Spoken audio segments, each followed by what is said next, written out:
Oof.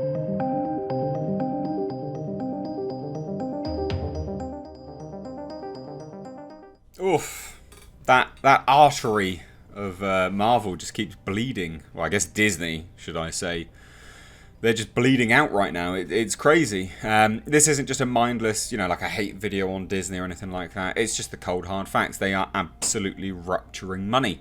Mainly because of their parks arm of the business. It loses hundreds of thousands per day. Like, it's insane. It's absolutely insane. And due to the current situation, this is just going to keep going and going and going. But it does mean that they're trimming the fat everywhere else. Disney has now axed 2 top Marvel employees in the latest round of job cuts. And this will only get worse and worse and worse. So they are going downhill. And they are in the shitter. So this article is linked down below. Please do go and check it out. But anyway, so the trimming of Disney's labour force continues as 2 of Marvel's top employees have been let go by the House of the Mouse. This comes to us from Bleeding Cool. And they state that Disney has parted ways with both Marvel publisher John Nee and Marvel Entertainment producer Judith Judy Stephens. Madness. What does this mean for the future of Disney? What does it mean? Well, I mean, they need to get things under wraps soon. Absolutely, that's not a stretch to say. Whether I think what'll be interesting to see is what happens with the parks arm of Disney, because that'll really tell us what they're planning to do moving forward. Comics for them have never been a huge thing. They've never made a lot of money from comics, hence why they're letting go elements of the comic, right? Because to them, the comics doesn't mean anything. It's not really a big deal. That's why like DC Comics was rumoured to be up for grabs for a little while. It doesn't generate a profit enough for them to be that bothered by. The same as like the heads of the comics. They don't care. Like, it's not big for them. It's not a big earner. So they are, I guess, tentatively expendable. But it's fascinating to see how this future will sort of unfold. Now, in addition to Nee and Stephens, Bleeding Cool also noted that a handful of staffers at Marvel Comics have been made officially redundant at various departments and levels, though none in comic book editorial. Well, that's fascinating, because you'd think that they probably would have got rid of some people in comic book editorial, because the editors are the ones that approved that ridiculous artwork that was stolen and ripped off by... I can't remember his name, Vic someone or something like that. I can't remember. But basically, Marvel have a long history of hiring people that keep stealing artwork from... just tracing artwork. Just tracing other people's artwork, and they put it on the front cover. Like, it's disgusting. The editors absolutely need to be held to account. And yeah, they probably do need to be let go, or at least changed. Like, for God's sake. Now, a veteran of the nerd culture scene, Nee, previously served as the president of Wildstorm prior to its sale to DC, and subsequently Senior VP of Business Development at DC, until he departed the company in 2010 to found board game and traditional card publisher Cryptozoic, where he was able to acquire the licensing rights to such popular series as Adventure Time, Ghostbusters, The Walking Dead, and Rick and Morty. So, like, a pretty big guy, actually. Like, that's pretty big. And just gone. See you later. No more. Like, that's a big loss, I would say. Now, first joining Marvel in 2018, Nee's tenure as publisher saw him acquiring the League of Legends, Warhammer, and Ultraman licenses, and receiving an Ink Spot award in 2019 for his contribution to the nerd industry. And that he's got, like, he's got some big stuff for them.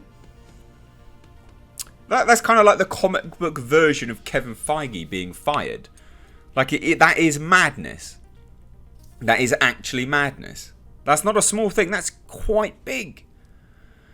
But again, because the comic book arm doesn't really mean much to Disney, they don't particularly care. But it's still crazy. Now, during her tenure at Marvel, Stephens worked primarily in the company's entertainment division, serving as producer and host of various offerings, including such series as Marvel Becoming, Marvel Make Me a Hero, This Week in Marvel, and the Women of Marvel podcast. Unlike Nee, Stephens publicly announced her departure from Marvel, taking to her Twitter account to inform her followers that Marvel and I said goodbye today. She also noted that she was working through my emotions as I mourn my career over the last 14 years. I mean, that's not good, is it? That's a shame. Like, it's never good when people get fired. Unless they deserve it, I guess. Amidst fears that these high-profile departures could signal an even more widespread set of layoffs, particularly in the wake of Disney's September cut of 28,000 employees, Bleeding Cool stated that they had been told that these specific cuts were not the beginning of a drip drip. No, because the drip drip's already happened. you cut 28,000 people, like it's not a drip drip anymore, the dam's burst. Seriously?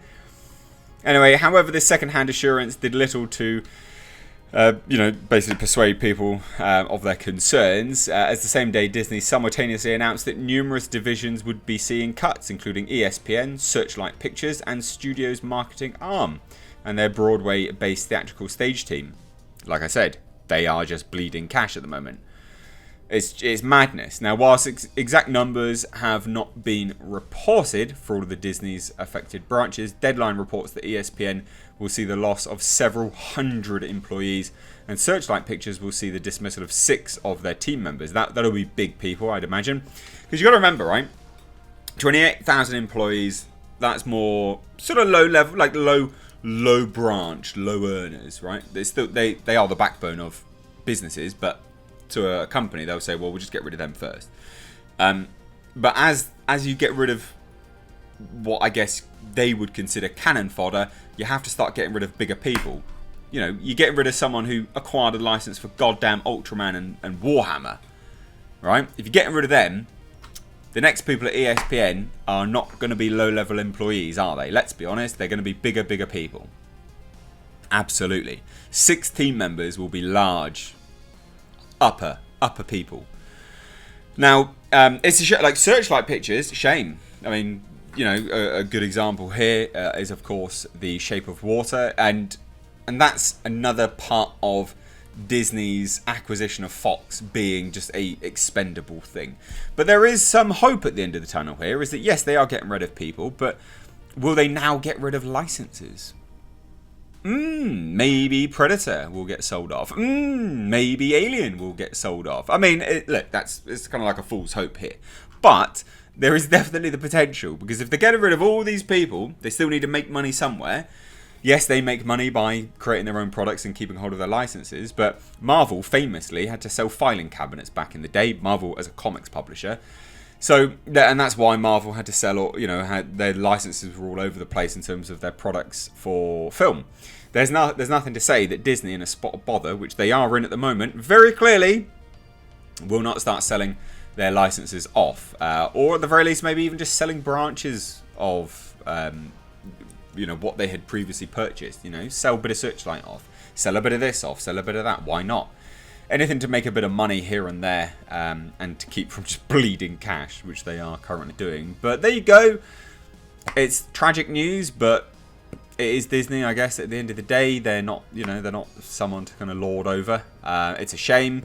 And again, the fact that they're getting rid of people that were so influential in acquiring big properties for Marvel and for Disney, ultimately, it's not small fry. This is big stuff.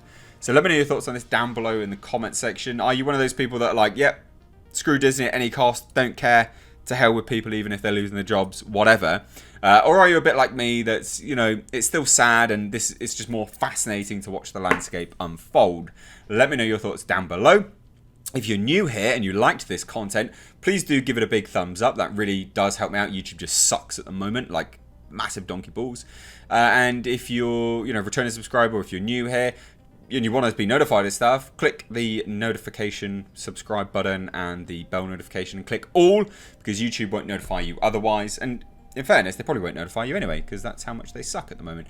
Follow me over on Twitter and Instagram at Mr. H Reviews, and if you want a little bit more exclusive content, then check out my Patreon. There is a link down below in the comments, in the description box, not comment section. Anyway, maybe I'll leave it in the comment section. Who knows? Who cares? Thanks so much. Take care.